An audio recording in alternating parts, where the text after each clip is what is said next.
This is One on One.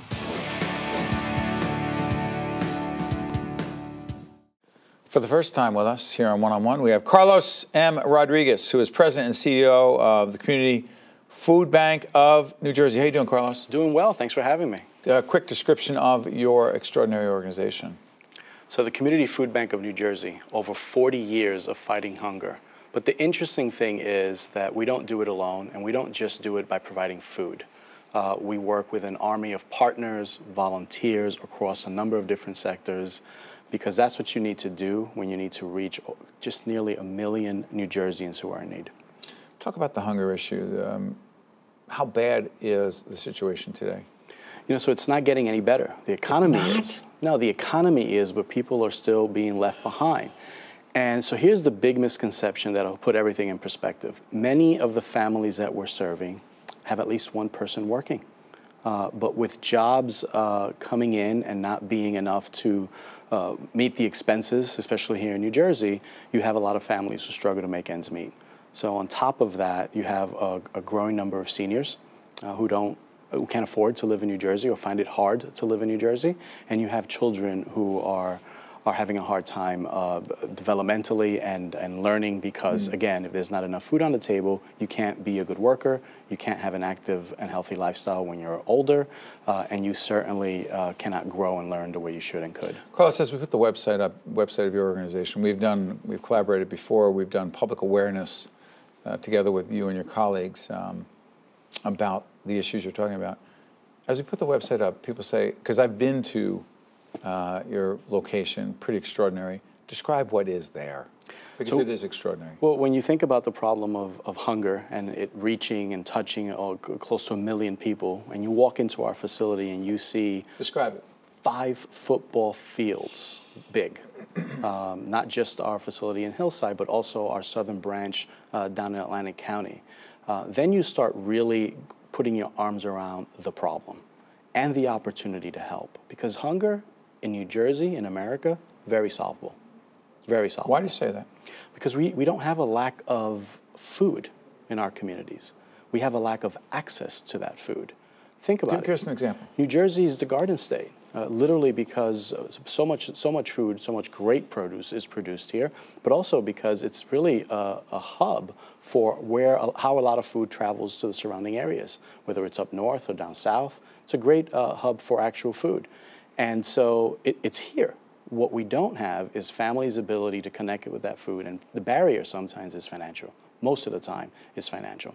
It is. It's a money. Let me try this. Let me switch gears. What can people do? Again, as people look at the website, they go on, they go, hey, listen, they're doing really good things. What can someone do? Well, I think the first thing we need to do is understand who's hungry and why. Because it really frames the issue differently. When you realize that it's your neighbor in need, a working family that could easily be anyone you know, then the problem becomes a lot more real and you can really connect with it. And then the solutions become very simple. At the food bank, at Community Food Bank of New Jersey, you can volunteer your time, your treasure, but more importantly, first and foremost, your voice. Help spread the word that it's nearly 1 million New Jerseyans that are in need, and that being a part of the solution is something that everyone can engage in. Are there policy decisions, Carlos, being made federal level, state level, that directly impact the population you're talking about, which would only exacerbate the hunger problem?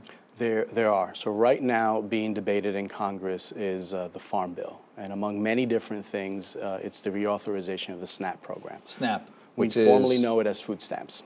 SNAP stands for? Supplemental Nutrition Assistance Program. Got it. And so— Federally funded. Federally funded. It's important to the work that we do because it puts puts money in the hands of working families and allows them to buy food the way you and I buy food. More importantly, for every meal that the Community Food Bank provides, and by the way, we provided enough food for 47 million meals last year. Every SNAP provides 12 meals. 12 meals. So if you chip away at that program for many families that are not receiving it or currently receiving it, the private sector, Community Food Bank, cannot step in and fill in the gap. You know, people talk about the corporate community, banks like, I know, Valley national and organizations like ADP, Horizon, others. And there are many others you can look on the website that we put up for the Community Food Bank. You could not do what you do without corporate, dare I call it philanthropy or social investment? I think it's being a good corporate citizen. It's making sure that, when you talk at Community Food Bank, we can have a conversation with you about workforce development. We can have a conversation around education. We can have a conversation around nutrition education, because all of those things are key components that can be facilitated by putting food on the table.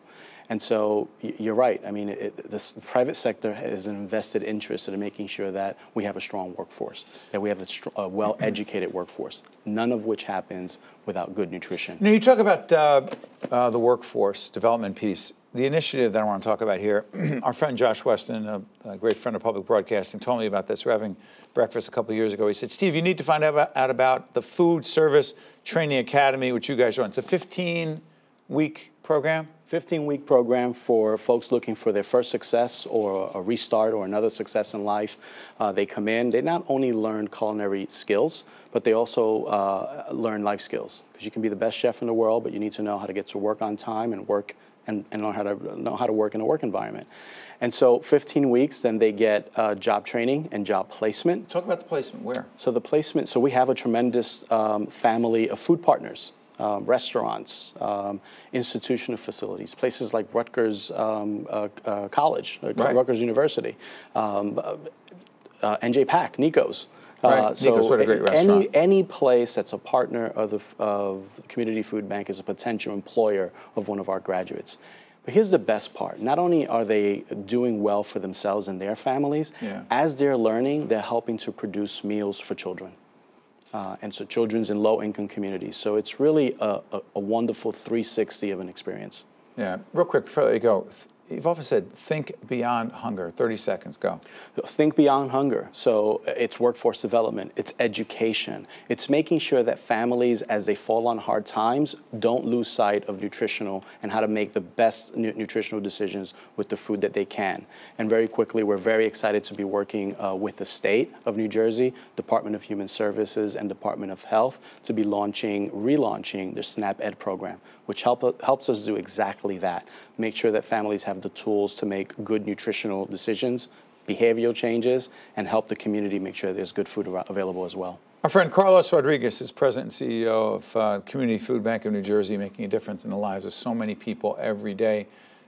Kathleen DeChara, who was the leader of the organization for so long, taught us so much, and the organization's in good hands, my friend. Still teaching us. Thank you. Oh, she teaches all of us. Thank you. Appreciate it, Carlos. Stay right there. We'll be right back with One-on-One right after this. One-on-One with Steve Adubato has been a production of the Caucus Educational Corporation, celebrating over 25 years of broadcast excellence. Funding for this edition of One-on-One with Steve Adubato has been provided by Horizon Blue Cross Blue Shield of New Jersey, United Airlines, Valley National Bank, ADP, NJIT, PSE&G, and by NJM Insurance Group. Promotional support provided by The Record, North Jersey's trusted source, and NorthJersey.com. And by NJ.com, small news, big news, true Jersey. Transportation provided by Airbrook Limousine, serving the metropolitan New York, New Jersey area. One-on-One with Steve Adubato has been produced in partnership with TriStar Studios.